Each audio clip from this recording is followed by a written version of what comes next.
what I think was so skillful about the way the film was constructed, the way it was written, and the way Gavin Hood cast it and directed it, is that these people all have a relationship with each other, a fairly direct relationship with each other, despite the fact that they're sprinkled about so far across the globe. Their job descriptions are completely different. They wouldn't have had any reason to suppose their lives would interact at all that day. And yet this story puts them in an intimate relationship. He's someone who exhibits incredible intensity of feeling and also conscience.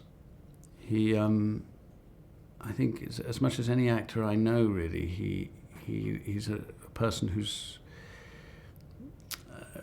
way of expressing conflict is very, very powerfully pronounced on both sides of the conflict, an utter determination to do the right thing, and also a sense of being absolutely overwhelmed by everything that lies in the way of that. There could have been something rather generic about General Benson. You know, he could have just been General sort of brass, waffling away and complaining about, you know, inadequacy of decision-making process. And Alan has a way of being very, very specific. He turns it into something that could only be him. And there's gravitas in abundance, again, searing intelligence, and a very, very unique kind of humor. Barkhad Abdi is another one who you feel is the star of the film when he's on screen. You can feel it's all about him. In fact, one or two people have said that somehow he's the main character. It's partly because he has a film to himself in a way. You know, he's the one on the ground. He's the guy in the action film, if there is an action film. You've got a talking film here, and you've got you know, two people poised as pilots here, and then you've got all the chases and the explosions, and Barkhad is the center of that. And he's another one. I think I keep finding myself drawing attention to the humanity of the actors involved, but because I think that's in some ways the success of the film and how it was cast. One warms to him, one identifies with him, one trusts him. Guy Hibbert wrote this script 8 years ago, and he was looking to the future at the time. When he wrote it, there had been no government-authorized attacks on a British citizen in foreign territory with the use of a drone. That has happened since the film was shown. At the time he wrote it, I don't think there were these little bird drones and beetle drones, and you know, those were science fiction at the time. And those things now exist, and as far as I understand, they're deployed. So reality has caught up with the, you know, with Guy's crystal ball.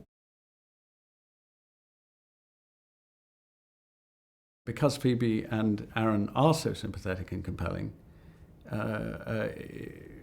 Powell and Benson could seem like monsters. And it would be easy, all too easy for the rest of us. You know, these are the bad guys ordering this drone strike. It's nothing more than assassination. It's top-heavy military swagger. Just, you know, we'd all be booing and hissing those characters and cheering for these. And the film does not let you do that, because you can't hate Alan Rickman's character and you can't despise Helen Mirren's character. You do at moments. I think there are moments where you are chilled by what they're prepared to do. But the film does not let you feel that for very long. It's part of what keeps you on the edge of your seat. It's not just the tension of a thriller. That's largely what it is. But I think it's also the constant moral agony. What a hellish decision to have to make. It does not allow you the luxury of just rooting one way all the time for something.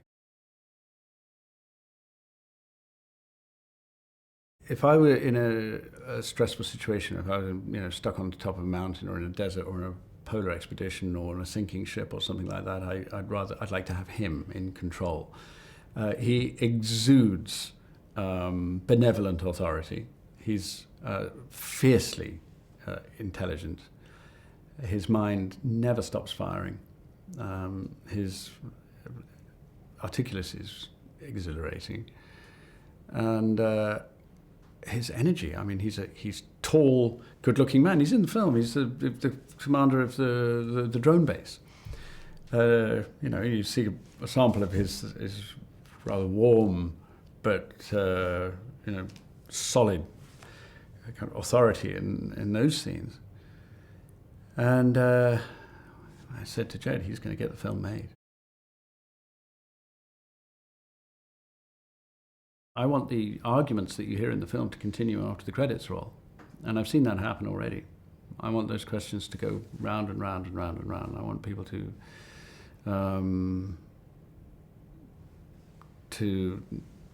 agonize over it, to argue over it, to possibly change their minds, to challenge themselves. I think that, and to consider the implications. I don't want to prescribe a point of view.